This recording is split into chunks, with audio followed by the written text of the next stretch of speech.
Hi, we are Britt and Drea from motherhoodalliance.com, and we are excited to welcome you to a new 4-episode series with Amanda Lapean, a myofunctional therapist, massage therapist with advanced training in fascial work, dental hygienist, wife, and mom of 2 teen boys. She's also the founder of Chin Up, where she helps kids and adults get to the root cause of issues like poor sleep, snoring, crowded teeth, mouth breathing, jaw pain, and chronic muscle tension. What sets Amanda apart is that she even goes beyond the mouth, integrating massage and fascial work to create deeper, longer lasting results. Through her virtual and in person practice, she's known for her fun, simplified, and positive approach and her ability to connect the dots in a way that finally makes sense for families. And we are excited to introduce her to you now. Let's get started with today's episode. Hey, everybody, welcome back. We are back here with Amanda with our final episode with her. We have just had a lot of fun, haven't we? it's Absolutely have, yeah. it's just Britt and I kind of geek out on this stuff too because we love fascia. We just love learning about how the mouth and the tongue and the nose, everything just has such an effect on the entire body, and it's absolutely fascinating.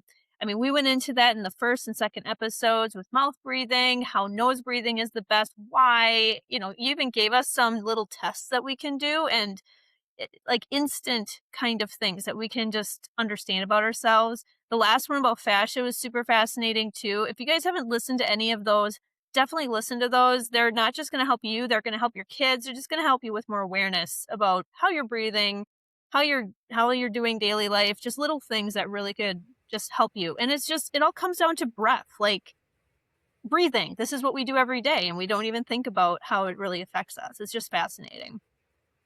So in this episode, we're going to be talking about how braces could be maybe even avoided if we are expanding our jaws, like doing different things with our mouth. You are a myofunctional therapist, you know this kind of arena. So let's just kind of get into this. Are braces and mouth breathing, are they correlated? And like just tell us about how this all works. Yeah. So braces and mouth breathing are completely related. You can't always do one without the other. They're very closely linked. So before we dive too deep, I think a really cool way to look when we talk about the mouth and braces is the tongue. Our tongue is a muscular hydrostatic. So if you think of an elephant's trunk, it's a muscle. There is no bone in there. It is amazing what it can do for movement and strength and the tricks an elephant's trunk can do. Our tongue is the same way for us. So for having no bones, it is crazy highly maneuverable. It can twist, it can turn, it can stretch. It is so strong for its size. And I think that's why the tongue is so famous. People always talk about how strong it is. Tongue strength can actually trump bone growth. It can actually put enough pressure to change how our bone is created. But our tongue, it's very slow to fatigue. Think of how much talking, chewing, occasionally you have that something really chew in your mouth. You're like, oh, my tongue's actually getting tired. Like, how little does that actually happen? So it's an incredible muscle that's in our body. And I don't think it always gets the credit that it deserves for how much work it does for us. I So also think, well, and then with kids, and we're talking about kids because we're talking about the tongue being so strong, like how it's positioned and the habits we have starting young. This is why it's so important to be talking about this because it can affect positively or negatively how your mouth forms, right? absolutely. So, this is one of the reasons that really caught my attention when working as a dental hygienist of where myofunctional therapy started to come in is I would see patients of mine that I saw for years come in and tell me, well, I'm in braces for the second time. I've had multiple people actually tell me they're in braces for the third time. And one thing I saw in common as a hygienist myself is when they swallowed, the tongue would pop between their front teeth when they swallowed. Some people would call that like a tongue thrust. But when the tongue goes forward with a swallow, it's not doing the proper movement pattern. And we look at how strong that tongue is. From what I could see, it was pushing those front teeth back forward. It also, the tongue was not going up. So when we swallow, our tongue should kind of do a movement pattern. We should hit the front, the middle, and the back, and it should push up against the roof of our mouth. And so think how many times we swallow a day. Constantly, we're swallowing, and our tongue is helping to create upward and outward pressure, keeping our teeth separated, keeping the roof of our mouth, which is the floor of our nasal cavity, nice and wide. And so when I would see people with a swallow pattern where that tongue was not creating pressure in the right spot, that's when I started to connect the dots. And I think that's personally, my thought is why they were going into braces multiple times, because we fixed the structure with wire, but the function didn't follow. We did not have the proper movement patterns to support where things got moved to. And that's really what intrigued me, where I'm like, people need to hear this message. Like, you spend so much time and so much money being in braces, how can we get these results to last? How can we keep you in this healthy breathing pattern? Because what's awesome is a lot of times I see so many success cases of when braces are coming off, the smile's beautiful and the airway's beautiful. You can see a lot of widening of the upper teeth. You have the proper room, and you'll even see facial structures change as people go through their journey of shifting their teeth. I actually had braces as an adult not too long ago. It was for not necessarily like, just aesthetics or whatever, there was other reasons for it, but I definitely had that bit of a benefit. I know with some people too, like some orthodontists are really great about the mouth structure and working with like an airway dentist and things like that. Mine was because I had Dr. Tovar, who is my dentist, refer me to the right people. So I was in the right hands. But I do know that there's a lot of times people just want the aesthetics. And that's where you kind of see that third time coming through where they're not actually fixing the mouth structure. You know, that's not the goal. It's more of just the aesthetics of the teeth. Do you see that often too? Yeah, I know initially people want to know, like, can I eliminate even going into the braces? Well, we're going to start out with where a lot of people are when they start to get curious and start to ask questions is, okay, I am in braces, or they've come off and I'm not happy with what has happened. Well, I want to actually back up a little bit just based off of what you were saying in the beginning. Is the reason that so many kids need braces nowadays is because their mouth is not wide enough for their teeth to come in straight. So if their mouth was naturally wide enough, and their palate was formed in a proper way, their teeth should naturally just come in straight and braces wouldn't be needed. And so we really have more of a chronic condition of maybe perhaps because of mouth breathing, our palates are actually more narrow and they're pushing up into our nasal cavity. Like you said, the floor of the nasal cavity is the roof of the mouth. And so because it's more narrow, and I'm using my hands a lot here for those of you who are watching on video, but it's like it's creating this almost cave effect. Is that the ultimate bottom line problem and the reason why so many people are needing braces? I think you're pretty accurate in what you just said. So our tongue is a natural orthodontist for us. Our tongue naturally creates the pressure and yes, naturally widens.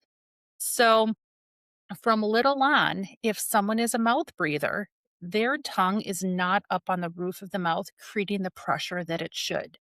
So, yes, that is one of the causes we see of mouth breathers is we are not properly developing to an ideal width to create the space for teeth naturally to come in where they want to. Absolutely. Like anything, there can be factors of why somebody would need braces. But if you want the best chance to avoid going into braces, if you want to set your kid up for success, is making sure they're nasal breathing so that tongue is up on the roof of the mouth, creating the pressure because that is your natural orthodontist. Like that's how nature created us to have that pressure to create the space that we need. Okay. So if somebody is listening to this and they're like, I think we have some mouth breathing going on in our family. Number 1, is it ever too late? Like, can adults still change their palate or are they kind of like locked in? And then how long would this process take? It's never too late to start to move in the right direction. It is never too late for an adult to change their breathing pattern. An adult is done growing, so that's the advantage children have is that pressure is creating as you grow for it to properly develop. Once you're developed, that's where you really need other options to help. And that's where I would send somebody to an orthodontist or a dentist that does airway orthodontics. So you would need greater force than what your tongue can just hold to actually move. Something we haven't talked about all that much yet in our series is sleep apnea. So a lot of the times people can be, even if they're being aware during the day and they're starting to create new habits during the day, they're going to be doing things subconsciously at night, probably a lot of mouth breathing. Is mouth breathing and sleep apnea directly correlated? And does this kind of all loop into this conversation of their palate might be too narrow and that's why the tongue isn't quite fitting in the palate? Like, how does sleep apnea fit into this conversation? Yeah. So sleep apnea, that is the end stage of being a mouth breather. So having apneas where we actually stop breathing is the final stage of like a breathing disorder or disease. Mouth breathing is the starting point. So there is a study that's out there that says with doing myofunctional therapy, and typically when you're talking about breathing nighttime subconscious patterns, it can be a long journey. This is not a quick fix of doing myofunctional therapy to address sleep apnea, but you can reduce your apneas by 50% based on doing myofunctional therapy. And if you think about it, you're working with muscle tone. You're increasing the strength, the coordination, and that neurological pattern that subconsciously, when you sleep, you're more capable of holding your airway open. I am not a doctor. I can't diagnose. So what I can tell you is work with someone who is strong in those areas and who can diagnose. I would never tell anyone to stop wearing their CPAP machine. People who are on them, and it's a great solution. I shouldn't say great. It's a solution that people jump to for having apneas to keep them breathing. It's a great idea to stay breathing through the night. But where I love to help people, even if you can reduce the pressure your machine is at, you can tolerate it a lot more. And sometimes it's structural. Sometimes it can be weight. Sometimes it can be just structurally how we are. We cannot always just reverse apnea, but if we can get closer to an ideal that makes it easier, that's a huge win. Absolutely. So when we look at apneas, if it's happening during the day, as far as dysfunctional breathing, most times there's something definitely happening at night. Subconsciously, we can get ourselves into positions orally that we cannot even do when we're consciously awake. An example, when we're not breathing well at night, we talked about survival in one of our earlier podcasts of our bodies are wonderful at compensating and they will do anything to keep us breathing. So, one of the things that we do is we clench really hard. When we clench, we're flexing those back muscles. It's a way for us to open that airway to start to breathe again. So, we can do 3 times the amount of pressure when we sleep at night than when we're awake. So, when you start to look at what are the ramifications of not breathing well and what happens at night, you start to see teeth chipping, you start to see the gums dropping in height, you start to see recession. You can get a lot of expensive long term dental issues to deal with just by your body trying to compensate to keep you breathing at night. And obviously, sleep apnea is gonna be more so for adults because you said it's like a later stage. But if we're talking about our kids and setting them up for success in the beginning, how much does something like thumb sucking or nooks or things like that have on our palate shape? Absolutely. It has a direct correlation to the shape. So when we have a thumb in our mouth, it is putting pressure on the roof of our mouth. So, one, a pressure, it's creating a very narrow, high voltage arch. It's also putting pressure. We have a nerve, we have a vagus nerve. It's very good at calming and soothing us. And so sometimes you think, well, why are we even sucking our thumb in the first place? Why is a baby using a nook or pacifier in the first place? Sometimes it's a compensation because our tongue is not there. If our tongue was there, would we really need these things to self-soothe, to calm our nervous system? And so when our tongue is regulating our vagus nerve for us, it's creating the ideal pressure. But a nook or a thumb will not create that pressure while also soothing for us. So I feel like so many parents are just like, okay, but we have this habit. You have any tips for breaking the habit? You know what? That is golden and it's so individualized. So, one, I would look at when there's nothing in their mouth, do they have a lip seal? Can that tongue soothe for them? And so that's a first question that I would look at.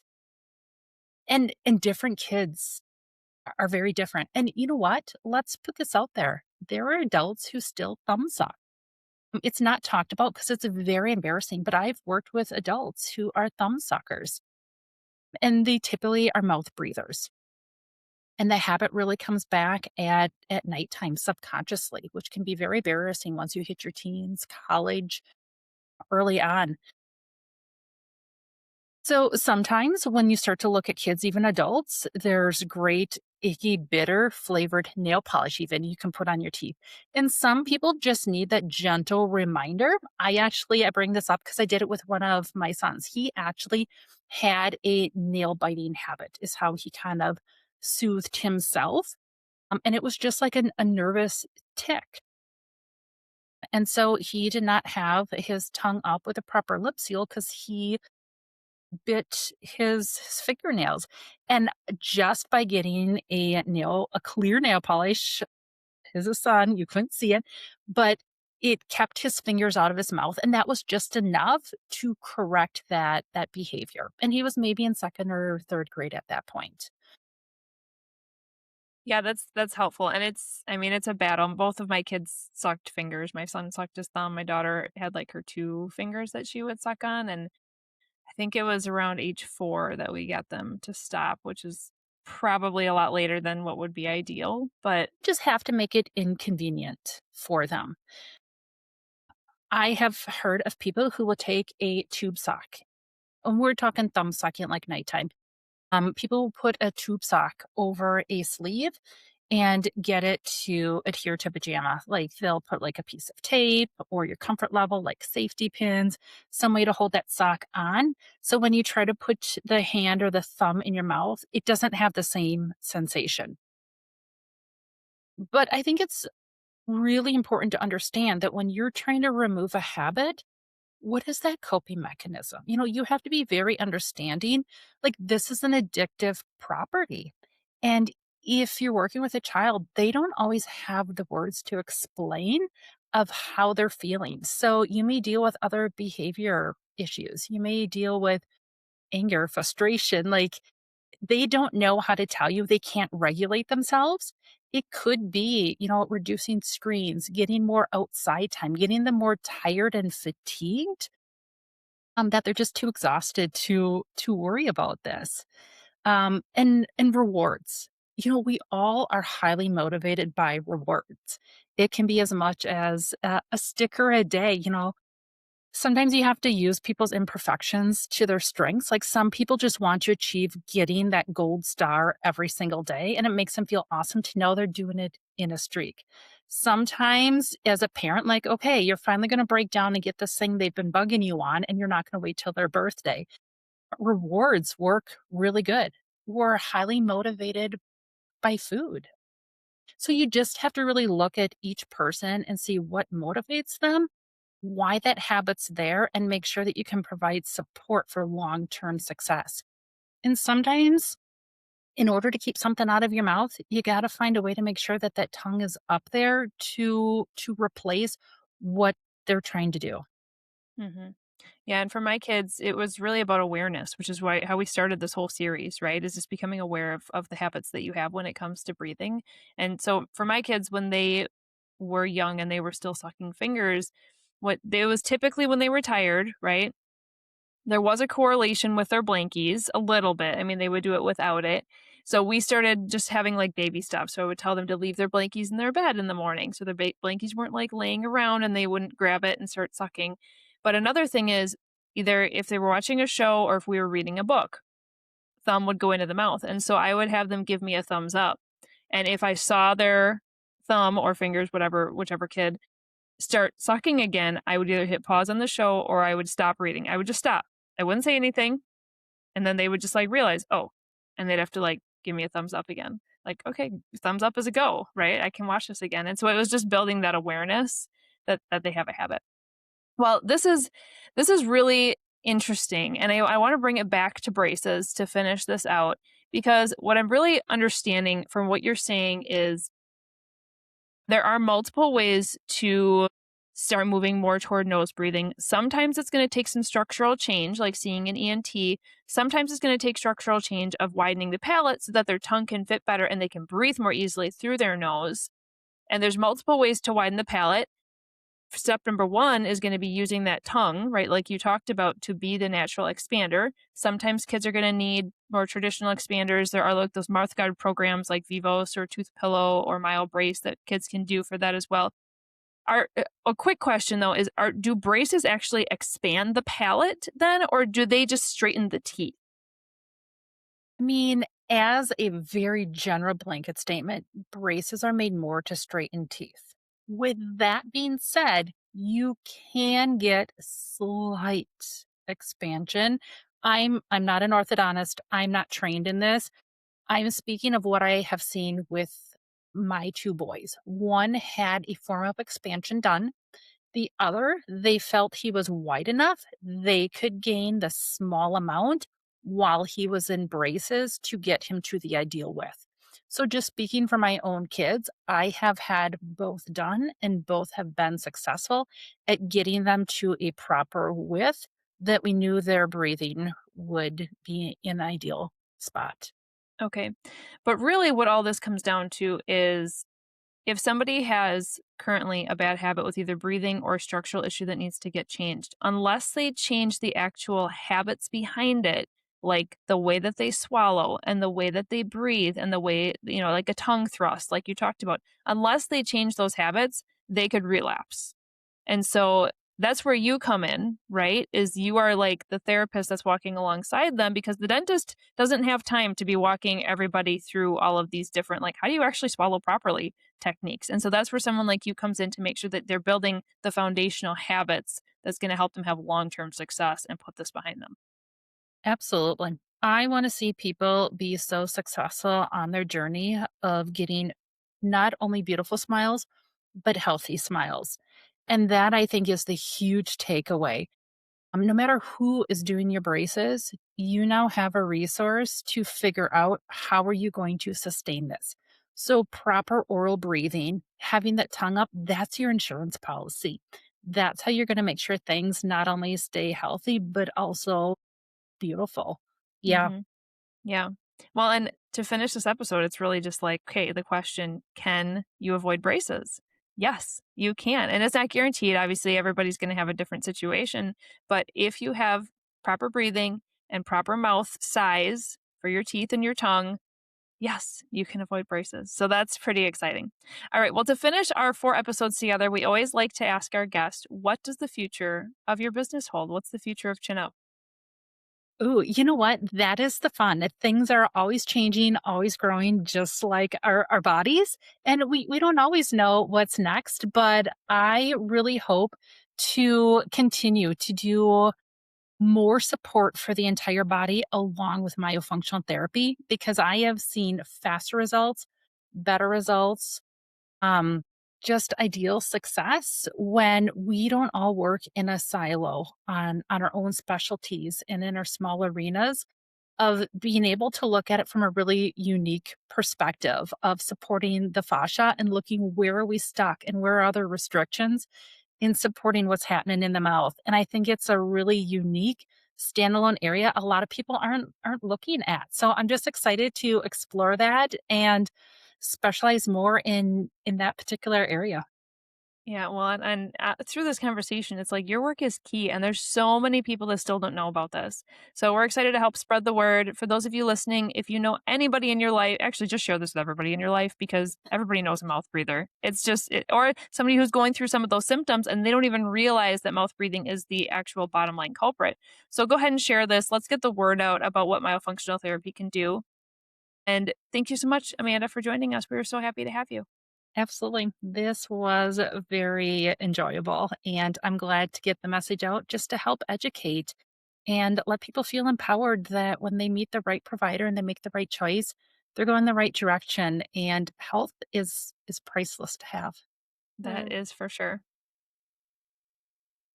If you enjoyed this episode, would you consider leaving a rating or review or sharing it directly with a friend who could benefit from the information? We know that you're a busy mom or caregiver, and our goal is to make your life easier by bringing tips and tricks directly from experts into your earbuds. By sharing this episode with someone you love, you can play a critical role in helping to make their life easier as well.